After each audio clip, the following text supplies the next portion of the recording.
नमस्कार, capital TV का खास शो राहुल का अग्निपथ देख रहे हैं आप। मैं हूं आपके साथ पूजा। राहुल गांधी कब क्या कर दे, कब कौन सा बयान दे दे, कुछ कहा नहीं जा सकता। कल ही देख लीजिए, राहुल गांधी कल देर रात दिल्ली के एम्स हॉस्पिटल के बाहर पहुंचे। उन्होंने हॉस्पिटल के आसपास सड़कों, फुटपाथों और सबवे पर डेरा डाले कई मरीजों और उनके परिवार वालों से मुलाकात की। राहुल गांधी ने केंद्र और दिल्ली सरकार पर उनके प्रति असंवेदनशीलता दिखाने का आरोप लगाया। तो वहीं खबरों के मुताबिक कल राहुल गांधी पटना के दौरे पर जाने वाले हैं। पटना में संविधान सम्मान सम्मेलन को संबोधित करेंगे। यह सम्मेलन बिहार के दलित और पिछड़े समुदायों की ओर से लक्षित है और इसमें छात्र समुदाय के प्रतिनिधियों के साथ बातचीत भी हो सकती है, जो हाल ही में भर्ती परीक्षाओं को रद्द किए जाने के खिलाफ किए गए विरोध प्रदर्शन में जुड़े थे। पर राहुल गांधी के दौरे से पहले बवाल भी शुरू हो गया है। राहुल गांधी के स्वागत में लगे पोस्टर्स को हटा दिया गया है, साथ ही अब विरोध में पोस्टर्स भी लगाए गए हैं। राहुल गांधी के बयान हिंदू हिंसक होता है उसे याद दिलाया गया है। साथ ही कई पोस्टर्स के जरिए राहुल गांधी की यात्रा का विरोध भी हो रहा है।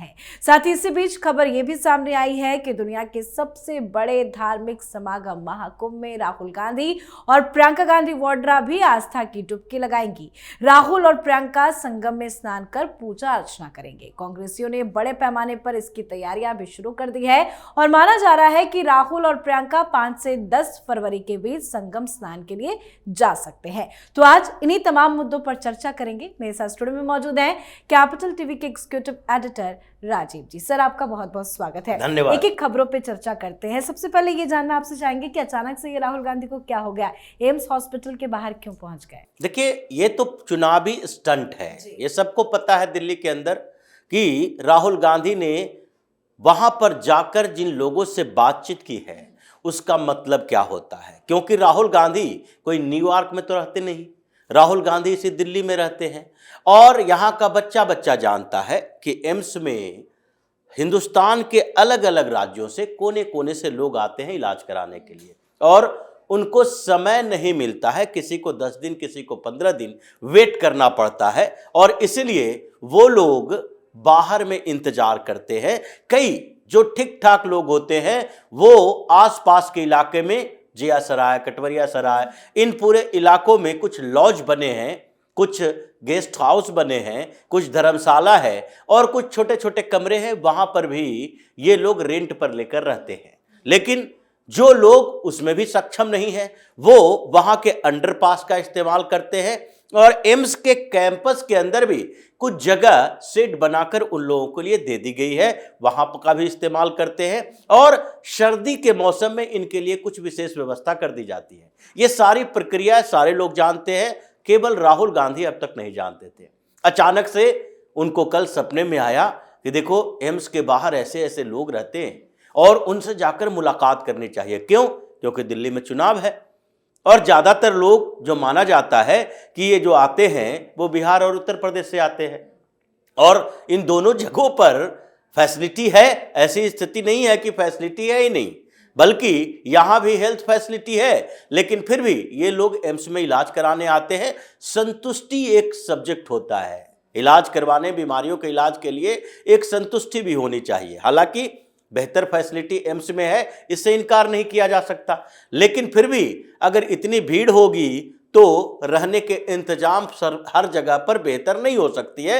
ये उन लोगों को भी पता है कि अगर हम इतने दूर से इलाज कराने आए हैं तो थोड़ा बहुत कष्ट हो रहा है, लेकिन मुफ्त में इलाज की सुविधा है तो ये छोटी मोटी बात नहीं है। लेकिन राहुल गांधी अचानक से पहुंचे, लोगों से मुलाकात की, बातचीत की, लेकिन बातचीत क्या की ये राहुल गांधी को समझ में नहीं आ रहा था। अचानक से शाम के टाइम में निकले और जो इनका सिंबल है यानी कि व्हाइट टी शर्ट का, ये जो व्हाइट टी शर्ट के ऊपर इनको जैकेट पहनना पड़ा, ये बड़ा सोचने वाली बात है कि क्या हो गया भाई।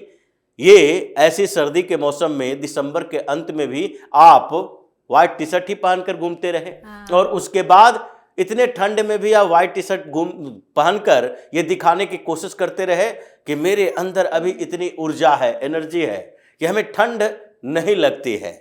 लेकिन फिर अचानक से वहां जाते हुए आपने क्यों ये जैकेट पहन लिया? क्योंकि इनको बताया गया कि देखिए आप उन जगहों पर जा रहे हैं जहां पर ये गरीब मजदूर किस्म के लोग भी रहते हैं और वहाँ इन लोगों के पास छोटे मोटे कंबल भी होंगे। वहाँ पर जाने के लिए आपको मीडिया के सामने दिखाना पड़ेगा कि एम्स के आसपास में खुले आसमान के नीचे भी टेम्परेचर इतना कम है कि राहुल गांधी को भी सर्दी लगने लगी और राहुल गांधी को भी जैकेट पहनना पड़ा।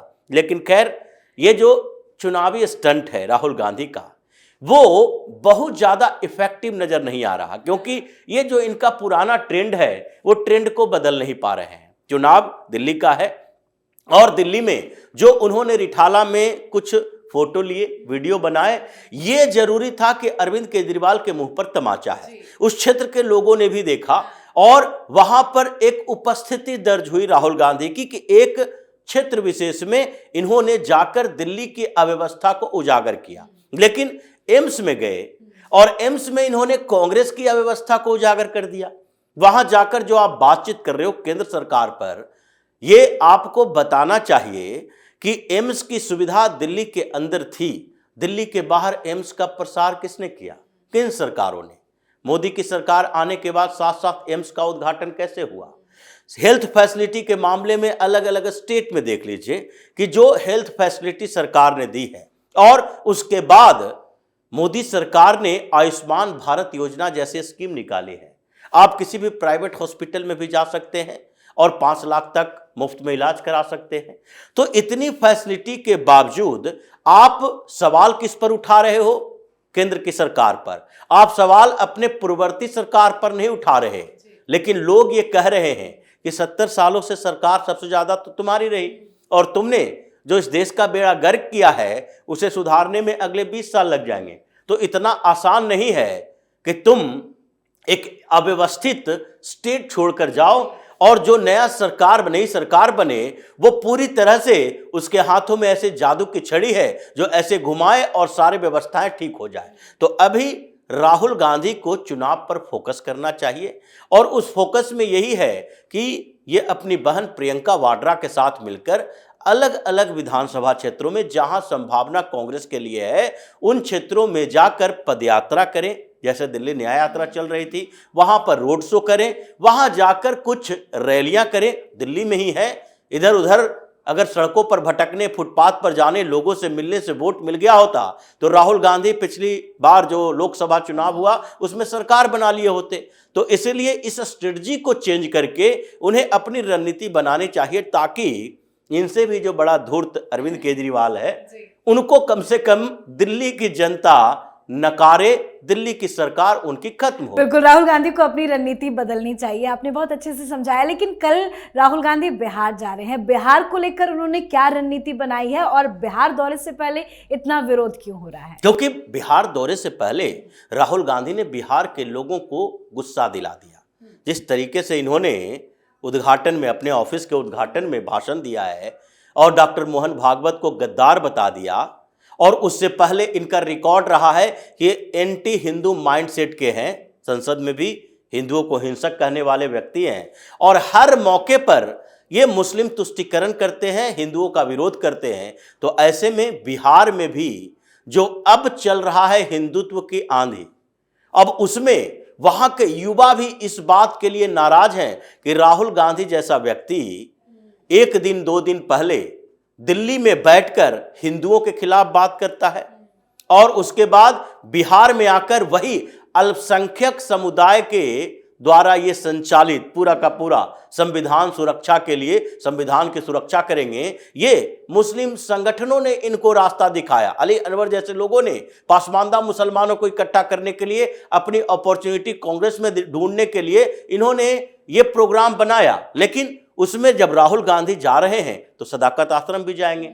राहुल गांधी जा रहे हैं तो वहां पर अपने कांग्रेस के नेताओं कार्यकर्ताओं से भी मुलाकात करेंगे। तो वो इनका सेकंड ऑप्शन था। पहले तो ये मुसलमानों को खुश करने के लिए ही जा रहे हैं, लेकिन अब जाने से पहले आपने विवाद पैदा कर दिया और उसके बाद बिहार जाने के समय आपके लोगों ने विवाद पैदा कर दिया।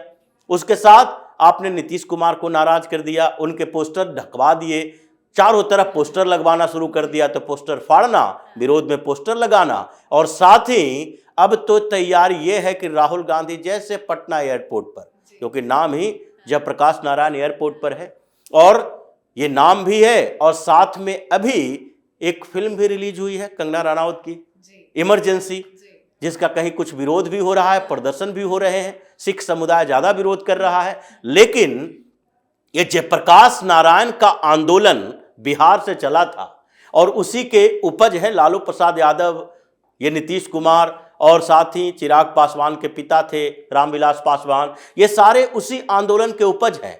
और उसी आंदोलन के बाद इमरजेंसी लगाई गई थी और कहा जाता है कि कोई इन्वेस्टिगेशन रिपोर्ट अभी तक नहीं है, लेकिन फिर भी कहा यही जाता है कि जिस तरीके से टॉर्चर किया गया जयप्रकाश नारायण के उस उम्र में जेल में डालकर, उसके बाद बाहर निकलने के बाद ज्यादा दिन तक वो जीवित नहीं रहे। ऐसे तो आरोप नेहरू के ऊपर लगता है इस बात के लिए कि डॉक्टर श्यामा प्रसाद मुखर्जी की मौत जम्मू कश्मीर के जेल में हुई। उनकी मां तक बार बार अपील कर रही थी कि कम से कम इसका पोस्टमार्टम तो करवाइए, बताइए तो हकीकत क्या है, लेकिन सब कुछ इग्नोर कर दिया गया, कहा गया हार्ट अटैक से मौत हो गई है।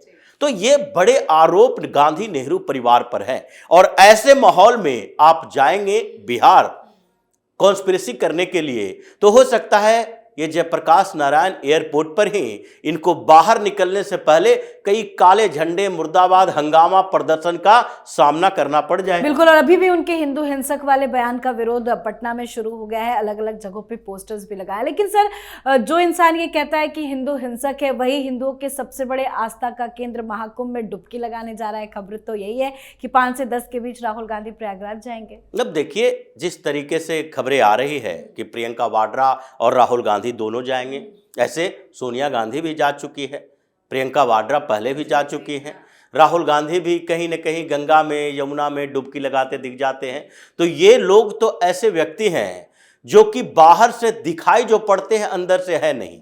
अगर इनके अंदर हिंदुओं के लिए आस्था होती तो फिर इनको वहां जाने पर कोई विवाद नहीं खड़ा होता, उनके खिलाफ नहीं बोला जाता। योगी आदित्यनाथ ने सही कहा और सारे शंकराचार्यों ने भी ये बात कही है। अब सारे अखाड़े के प्रमुख और जितने साधु संत हैं वो भी यही बात कह रहे हैं कि देखो, जिन लोगों की आस्था सनातन के प्रति है वही आ सकते हैं इस महाकुंभ में, क्योंकि आस्था नहीं है तो आस्था की डुबकी कैसे लगाओगे। इसका मतलब है कि आप आ रहे हो दिखावा के लिए, और ऐसे व्यक्ति जिसके अंदर आस्था नहीं है वो जा रहा है, तो इसका मतलब वो अपने पाप को नहीं धोएगा बल्कि और पाप अर्जित करेगा। तो इन लोगों के नाम पर पाप अर्जित हो रहा है। जैसे प्रियंका वाड्रा, ये पूरा का पूरा परिवार पहले नेहरू गांधी परिवार से निकलकर यहां आई वाड्रा परिवार में। इन सबको देखिए कि प्रियंका वाड्रा की शादी रॉबर्ट वाड्रा से हुई। रॉबर्ट वाड्रा का पूरा परिवार कैसे क्रिश्चियन माइंडसेट का है, बाहर बसा। और सोनिया गांधी ने शायद इसलिए अनुमति भी दी होगी क्योंकि सोनिया गांधी भी कैथोलिक ईसाई रही हैं। तो ऐसे में इन पूरे परिवार की मानसिकता कैसे हिंदुत्व की तरफ हो सकती है, जबकि रॉबर्ट वाड्रा के पूरे फैमिली, यहां तक कि इनकी मां की बहन तो अभी भी कैथोलिक ही हैं, और दूसरे लोग भी, इनकी बहन की शादी जिससे हुई वो भी क्रिश्चियन, उसके बाद इनके दूसरे परिवार के लोग क्रिश्चियन। और रॉबर्ट वाड्रा की मानसिकता अभी तक खुलकर सामने नहीं आती है क्योंकि वो एक्टिव पॉलिटिक्स में नहीं है। लेकिन प्रियंका वाड्रा जो मां से सीख कर गई और जो ससुराल में सीखी है, उसी के बीच में ये सिर्फ दिखाने की कोशिश करती है। टीका लगा लेने से, रुद्राक्ष धारण कर लेने से आप हिंदू नहीं बन जाओगी जब तक कि आपके अंदर की आस्था दिखाई नहीं पड़ेगी। ये मैरी क्रिसमस वाले लोग हैं और इसलिए क्रिसमस के दौरान ही इन लोगों ने भरपूर आनंद लिया था और उसी समय पूरी फैमिली की फोटो भी आई महाकुंभ में। इन लोगों ने उस समय, जबकि भगवान श्री राम के मंदिर के प्राण प्रतिष्ठा के वर्षगांठ मनाया जा रहा था, एक सोशल मीडिया पर पोस्ट करके बधाई तक हिंदुओं को नहीं दी, और ये जा रहे हैं वहां पर डुबकी लगाने के लिए। मतलब आपको जब फायदा हो तो आप हिंदू बन जाओ, फायदा हो तो मुसलमान बन जाओ, और कुछ ना हो तो क्रिश्चियन तो हो ही। तो जो स्थितियां इन परिवार के अंदर के कंफ्यूजन धर्म को लेकर है, वही राजनीति को लेकर है। इसलिए गांधी नेहरू परिवार धीरे धीरे भारतीय राजनीति के पटल से आउट होता जा रहा है। बिल्कुल, पटना में तो विरोध हो ही रहा है, कहीं महाकुंभ जाए वहां भी साधु संत मिलकर विरोध ना कर दे। बहुत बहुत धन्यवाद सर समझाने के लिए। तो कल राहुल गांधी बिहार जा रहे हैं, पर उनके पटना दौरे के पहले ही बवाल शुरू हो गया है। तो दूसरी तरफ खबर है कि राहुल गांधी और प्रियंका वाड्रा महाकुंभ जाएंगे, स्नान करेंगे। कांग्रेस सेवा दल की ओर से महाकुंभ सेवा शिविर संगम तट सेक्टर 15 में तुलसी मार्ग पर लगाया जा रहा है, जिसमें भाई बहन हिस्सा लेंगे। राहुल और प्रियंका इस शिविर में कांग्रेस सेवा दल के कार्यकर्ताओं से मुलाकात भी करेंगे, साथ ही सेवा दल की तरफ से महाकुंभ में किए जा रहे सामाजिक धार्मिक कामों की जानकारी भी लेंगे। तो इस पर आपकी क्या कुछ राय है, कमेंट करके जरूर लिखिएगा। देखते रहिए कैपिटल टीवी। नमस्कार।